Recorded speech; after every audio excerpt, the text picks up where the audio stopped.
Hello, everybody, and welcome to the Pink Table Talk. How are you all doing today? It's so good to see you guys. We are back with more episodes, more seasons right here on Hope TV, and I'm your host, Laria Reed. So grateful to have you all with us today because we've got a great topic, a serious topic that a lot of us don't talk about because it's kind of a touchy subject, but at the same time, women go through this, and I believe that we're going to be a blessing to someone. So today we're talking about coping with infant loss, coping with infant loss. And these two young ladies here, they are gorgeous and beautiful. And I'm so glad and grateful that they could be on with us today to give us good, candid conversation. Their transparency is amazing. And I believe that we can all benefit from it. If we've all experienced friends of someone, or you may have gone through it. So go ahead on, share this, like this, let someone know that we're on today with this valuable information. Okay. So look, I don't want to introduce too much of them because I want them to talk about themselves a little bit, but right here with the curls going flowing from top to bottom, Miss Tiffany, I was about to say Tip because I've known her pretty much all my life.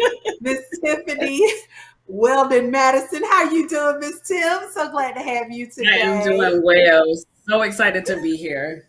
I'm so glad you're on today. And right here with this look, I love her hair color because y'all know I love me some color. She's over here with these red lips popping. Miss Lakeisha Headley. Hello, Miss Lady. How you doing Hey, today? hey, everybody. Hey, excited to So be glad that the here. two. Yeah, I'm glad that you're here too. But I am so glad that the two of you guys are here because you all have such interesting stories. And I know we all see the smiles and how you all just carry on from day to day. And you just would have never known that you've gone through some of the things that you've gone through. So I'll just start with Lakeisha. I just want you to just kind of give us your story, your journey, so to speak, of how you even got to this place. I know nobody just wakes up and thinks, this will happen to me, but it did. Mhm. So what is your journey? Let's just start there. Absolutely. No one ever wakes up and says, I'm going to be part of the Angel Mom Club on today at this particular time.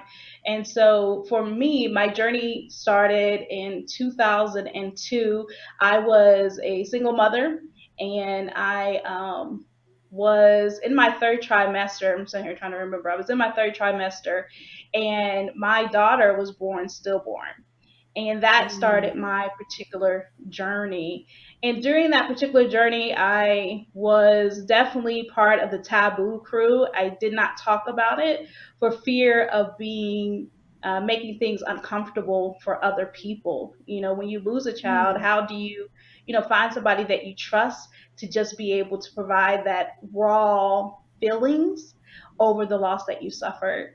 Also, after I had my pregnancy, my daughter passed away. I made the vow, like, Lord, I'm not going to have any more kids because Mm. it was just that painful. And then, love happened. I met my husband, Richard, in 2014. We were pregnant. We were happy. We were excited. And I was like, okay, this is the one. It's going to happen. Unfortunately, my son, Jackson, he passed away from a Mm. birth defect. And at that time, I was completely, utterly destroyed. I felt like I was not worthy to even be a mother because who does that? Who has two children who die and don't have the opportunity to live their life? What exactly did I Mm. do wrong? And with those experiences that I had, I decided that, it's so taboo, but somebody has to be a voice for someone. And so during that Mhm. time, I decided to create my company, Adula Birthing and Lactation Services. And we support mothers who have given birth at any part of their pregnancy. It doesn't matter if you're 7 weeks, 30 weeks, if it's a Mm. living birth, or if it's your child is passing. So that was part of my process of healing. Wow. Wow. And I would have never even guessed that. Just seeing you at church and you're always so friendly and hey, how are you doing? And modest and calm and quiet and laid back. And so for me to even know that, I was just like, what? I didn't know that because Yeah. we just keep going through life and you've gone on your journey of healing. So, I'm not paying any attention to it. And how many women do we do that to on a regular basis without finding out? you know, Yeah, receiving. absolutely. Most women, they have their face at home because you didn't see me when I was at home in the middle of the night crying in the shower because I didn't want my husband to hear me. You know, you didn't Mm, see me when I was looking a mess and I'm like, Lord, I know you're real, but I don't feel no light. I don't see no light. I can't feel you mm, where you at. So you're crying, depression, all those different things. But then when I go outside, even talking to my mom, my face is like, whoop, let me put this face on right now. I don't know if you've seen the mhm. commercial for depression where they have the little stick with the different faces. When you lose a Yeah. child, you have two faces. You have the face that's the real you with those emotions, those fears, all the different things. And then you have another face that's for other people just to make them comfortable. Wow. Wow. Wow. Wow. That's amazing. That's amazing. And I don't want to get too far because I'm getting ready to start asking you questions. But let me hear Miss Tiffany's story.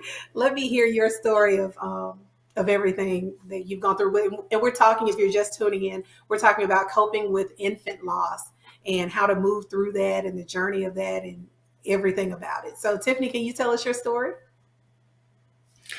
Yeah, so I am also a mom of not one but two angel babies. My journey started in 2013. 2013. Um, well, I was diagnosed some time ago with polycystic ovarian syndrome. So I did not know if I could even conceive, right? Just listening to the things that could happen, infertility, heart disease, diabetes. I was like, wow, well, maybe I need to live my life like a diabetic so I won't be one. Uh-huh. So in Mm, that process of losing weight and all this kind of stuff, they say it happens, when you lose weight, the time you become more fertile, right? And didn't even know I was pregnant, but I was pregnant with my daughter. Her name was Brielle. Brielle was actually born at 27 weeks because I developed something called HELP syndrome. HELP syndrome stands for hemolysis, elevated liver enzymes, and low blood platelets. Right. What is that? I had never heard of this mm, before. You've heard of a woman ever going into preeclampsia where blood pressure is high, things like that? Well, this one is like preeclampsia. However, it's more fatal for the mom and the baby. So your organs are starting to shut down. There mm, is no cure. The mm, doctors don't know why this happens. They don't even know if it will happen again. The only thing as far as the process of helping along is the mom, we're put on magnesium sulfate. We're giving steroid shots to make sure that the baby lungs are developing. So I'm at 27 weeks. All this is happening so fast. I went to a regular doctor's appointment. I didn't know that I felt bad. All I know was mm. after Brielle was born, I felt better. This was my first pregnancy, so I didn't know, right? Um, so I was went to one hospital. I got transferred to another. That was like 11 o'clock. The doctor was like, first I thought I was going on bed rest. But the doctor, they're taking blood the whole time. And next thing I know, the doctor come in and says, hey, the ambulance is on its way. You're having the baby today. 27 Mm. weeks? I've never heard of it. And she just said, Miss Madison, you don't know how sick you really are. And to tell you the truth, I didn't. This is something that, you don't know about. I didn't research anything. I'm in the hospital laughing, talking to my family like everything is okay, but I'm going to go, with whatever the doctor says. So I get transported. That was like 11 o'clock, 3 o'clock. I had an emergency C-section. Brielle was here. Uh, Brielle lived in the neonatal unit for 20 days. Ended up passing because of a blood infection called sepsis. Um, Mhm. but just in that time, it was an amazing story. I had a chance to bond with her. It was hard because, when you have a baby, you're expecting to be able to hold them, touch them. I had to wait, and she was in the incubator, and I could only touch at times. And We spent time at the Ronald McDonald House so we could be close to the baby, right? Um, just like you say, Lakeisha, of course, there's feelings that you have, grief and all these kind of stuff. The hospital was they were amazing to me. They had a transitions counselor there, and he came to us. He prayed with us. He always talked and was always communicating with us. We ended up being able to get counseling for a year, being able to go to grief camp. With that, I still felt guilty about Yeah. everything that happened with Brielle, even though doctors had no answers. In my mind, it had to be something. Was it my weight? Was I putting things in my body subconsciously that I didn't know? I didn't know, right? So I went into this mode of I'm going to take care and I'm going to fix my body. I went alkaline vegan, exercise, lost 40 pounds, pregnant again, right? I have an amazing son. His name is Bryant Madison Jr. He's 4 years old now. Um, Crazily thinking that, wow, okay, you have a baby, perfect pregnancy, everything is okay. In actuality, Bryce being born, the way that I took myself and, oh, you got to lose weight, you got to do this. And it was a perfect pregnancy. That made me feel more guilty about Brielle passing, right? Uh, Crazy. Bryant, we call him Bryce. Bryce was 9 months old, and I found out I was pregnant again, right? Wasn't quite ready because I still have a 9 month old, right? I'm tired, new mom, working. Um, so it was kind of weird in the beginning. That first week, I wasn't sure, like, am I pregnant? Oh, I just had a baby. What's going on? But after that week, I got my life together. I was like, hey, this is a baby. I fell in love with him. Braylon, that's my second baby's name. Braylon was actually developing inside with a heart defect. The right side of his heart was not developing properly. They have some big scientific names. I've learned all of them, but I won't go into that. I ended up actually getting HELLP syndrome again. Braylon was 30 weeks. It was a whole nother transporting from one hospital. This time I had to go to Atlanta to be near the Children's Hospital for his heart. Braylon lived for 12 days. And it was scary because I've seen this before, right? Every day I was so scared. I've seen this. I've been in this space. I've been in this NICU, but every day was a great report for him, right? But one day, you get that phone call from the hospital. Braylon's health is failing. We need you to come to the hospital. I've heard this before, right?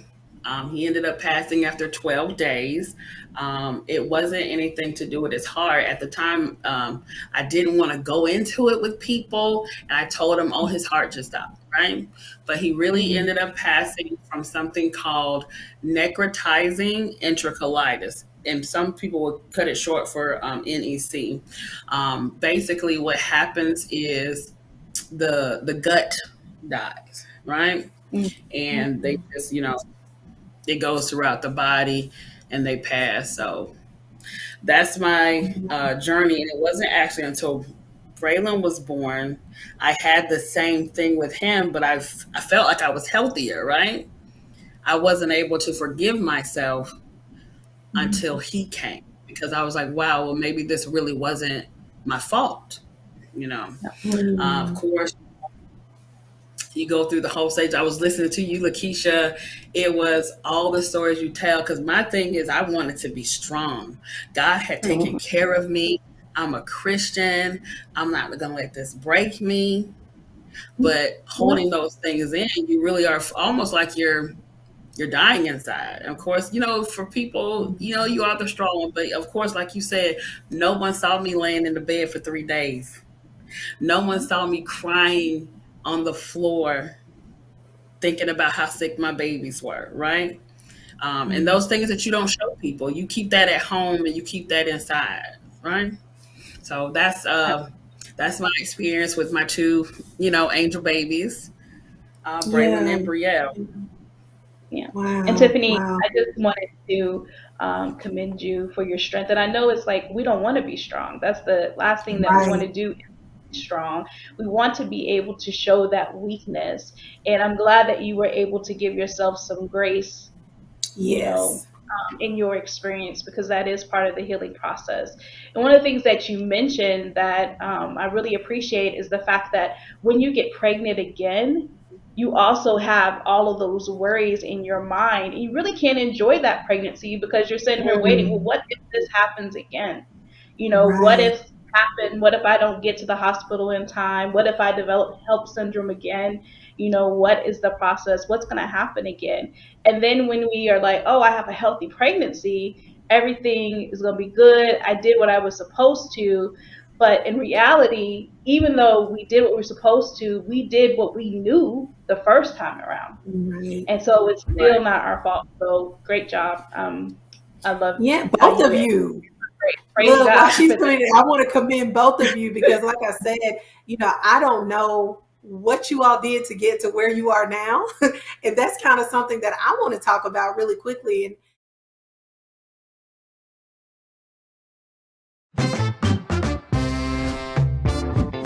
I mean, y'all didn't know the answer to this, but John P. Key is your name, but what does the P stand for? The P actually stands for Prince.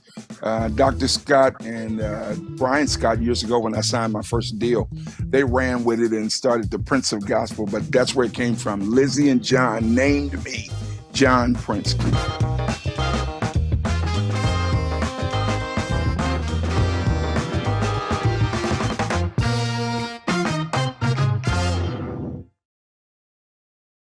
Part-time job, full-time hustle, all-time Shiro to all of us. You nurture, we listen. You teach, we thrive. You lift our spirits, but we've got to lay down the truth. It's time for you, our Shiro, to stretch for the stars. A free online chat can give you the personalized tips you need to start boosting your retirement savings today. Start saving more for retirement so you can feel prepared and live your life to the fullest. Visit aceyourretirement.org.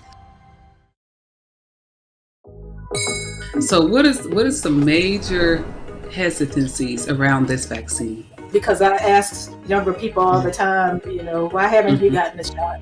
A lot of people say, well, my mom hasn't gotten it. And so I think people are impacted by the parents and whatever reasons they have for not getting it.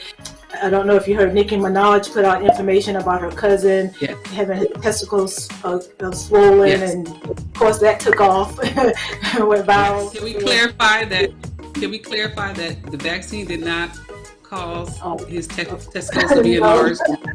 None of that. I mean, we do have some risk associated with the vaccine, but the things that we hear out in the public aren't what they are.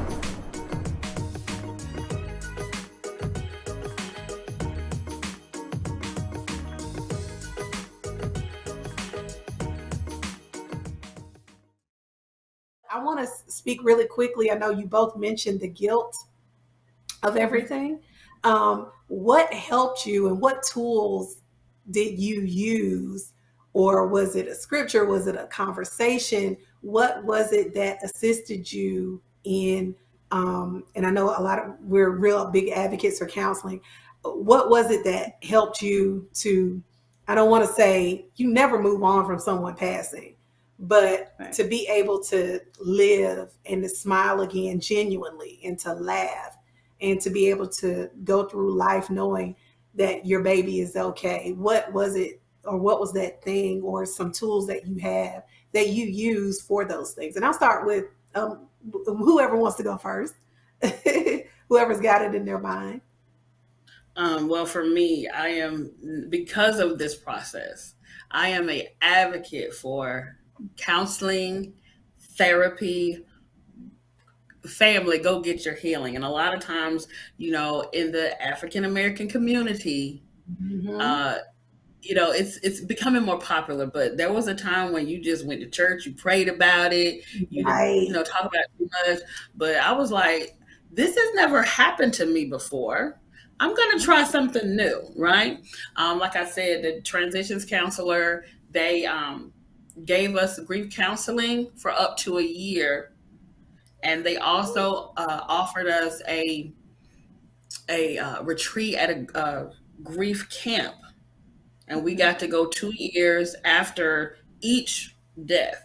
And it was amazing. Like, they gave me tools. Like, things happen to you in life, right? That we don't necessarily have the tools to navigate through.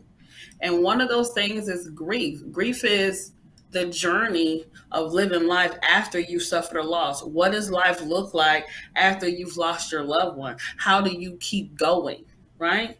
That's the whole grief journey. One thing that counseling gave me was vocabulary. A lot of times we used to say, oh, she passed away. Oh, let's talk about what it is. Because, using words passed away, sometimes we say it because it eases the sting of death. I had to go back and tell my children. I had to go pat my students. I had to go tell my family, church members, my baby died, right? Vocabulary, being able to filter through my emotions. I didn't want to be angry. I didn't want to be angry at God, but inside I was angry. My baby was gone. My body is crazy. Hormones still raining. There's no baby. I'm still producing milk. There's no baby. I'm still healing from C-section scars, and there is no baby, right? But I was angry, and it was okay to be angry. I didn't know it was okay to be angry because I didn't want, you watch movies, people get mad at God for something like that. I didn't want to be mad at God because he saved my life, because all those times I could have died, right? And he kept me, right? The guilt was horrible. It always stayed with me. I didn't get free until, even though people say it wasn't your fault, in my head, you don't know that. We don't know. When the doctors give you no answer, what are you supposed to do? I called Braylon my king of hearts. He healed my heart. He made me feel the guilt was gone after him, right? And it wasn't until going to therapy, talking, realizing what kind of person I am now. There was a time where I didn't want to be alone. I didn't want to be alone with my thoughts. I didn't want to be alone with those sad days. So I would do everything. I would stay at work as long as I could, not go home as long as I could, hate it. When people went back to work and you're still on maternity leave and there's no baby, right? I just found projects and people to consume my time. And even then, you're vulnerable when you're grieving. So sometimes people come into your life and you consume yourself with projects. And now you're overwhelmed and grieving. So I had a grief counseling, grief therapy, grief camp was amazing for me. Wow. Thank you for that. Thank you, Tiffany. And what about you, Lakeisha? What tools? For me, I didn't have any tools whatsoever. My experience at the hospital was, especially with my daughter Shemaya, it was not great at all. The nurse was like, there's no way that you're ready to have your baby, because I'm like, I have to push. I am ready to push. And she's like, honey, you just got here. There's no way you're not ready. So not only was I dealing with the trauma of losing a child, I was dealing with the traumatic birth experience and feeling as though I was less than nothing. One, because I'm a young, single African-American woman. The baby's father is not in the picture. And now I've been told that my child didn't have a heartbeat and labor just started. And the nurse is like, it's not time yet. And then it was time. It's just like, oh, yep, you're ready. And even the doctor, after he had came in, he had no words. Like, he was grieved himself, but he had no words to console me. He did not know what to say. And it's really important that, I'll say this: if you are a woman who is trying again after a loss, it's important that you find a provider that you're really comfortable with, and you're able to share your true feelings about your past situations and where you're at right now. And also, as Tiffany said, coupled with therapy is really going to be key in getting you through your next pregnancy. Um, but I'll go back to your question. And another thing is, without having those tools, I had no idea what I was supposed to do. I didn't know I was supposed to call the funeral home. I didn't know I was supposed to make arrangements for my child because I Wow. didn't know of any options. Because of that, my child is somewhere that I'm not knowledgeable of. I just know that she's in a cemetery somewhere in the city and state, because I wasn't aware of the options. And so the year after that, I didn't have therapy. There wasn't any grief counselors available. Chaplain didn't come talk to me. I couldn't talk to my family, because they were just like, life goes on. You got to get over it. At least you can have another kid. And let me tell you, those words are not helpful Girl, at all to someone who's grieving. You would never say that to someone who just lost their No. sister, or someone who just lost their mom, or someone who lost their pet. You would not say, Yeah. well, at least another boomer. You're not saying that. But when it comes to infant and child loss, the things that we Mm. say to people are just completely disgusting. honey, the Um, name of this segment is the dumb things people say to you when yes, you're grief. yes, absolutely. Like, thank God that I'm saved, because I could have definitely been doing some violence, okay, on how people were treating Yes. me and the things that they were saying that were so inconsiderate. And the fact of the Yeah. matter is, when it comes to miscarriages, 1 to 4 women have suffered a miscarriage. So it's like, Right. if we're in a room of 10 women, 2 of those women have had a miscarriage, one has suffered stillborn, and another one has lost a child in the first year.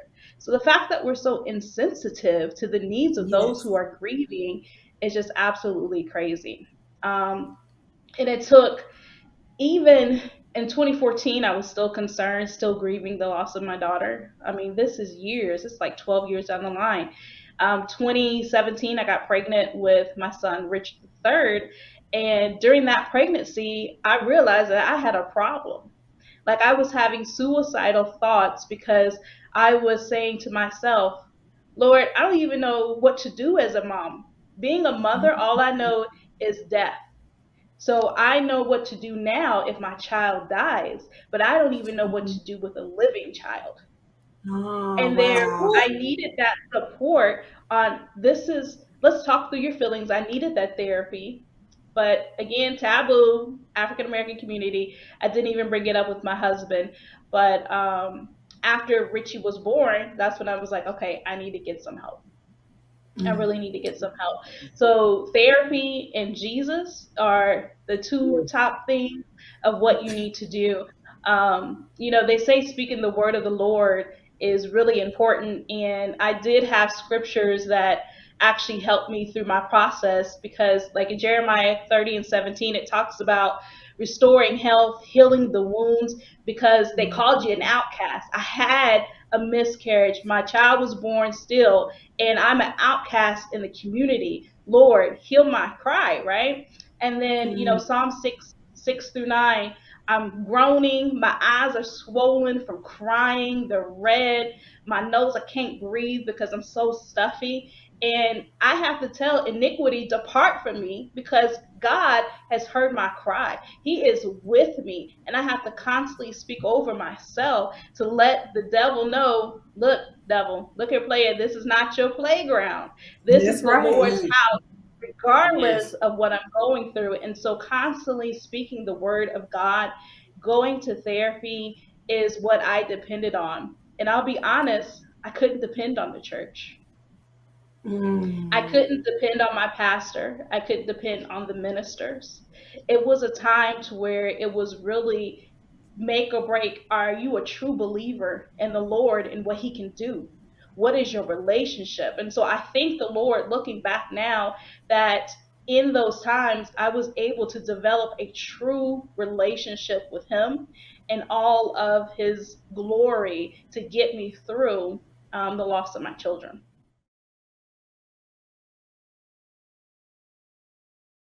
Okay, I keep on saying self-reflection, but it's true. This is what I really think.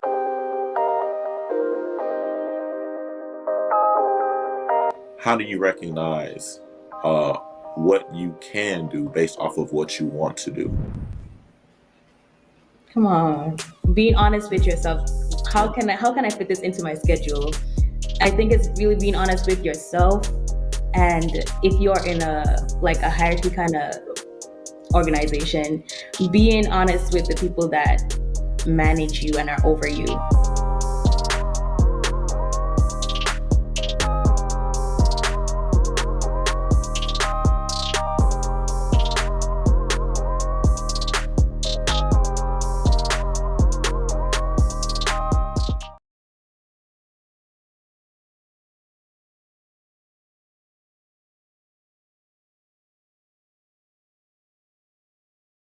My Shiro doesn't always wear a cape, but she always has time.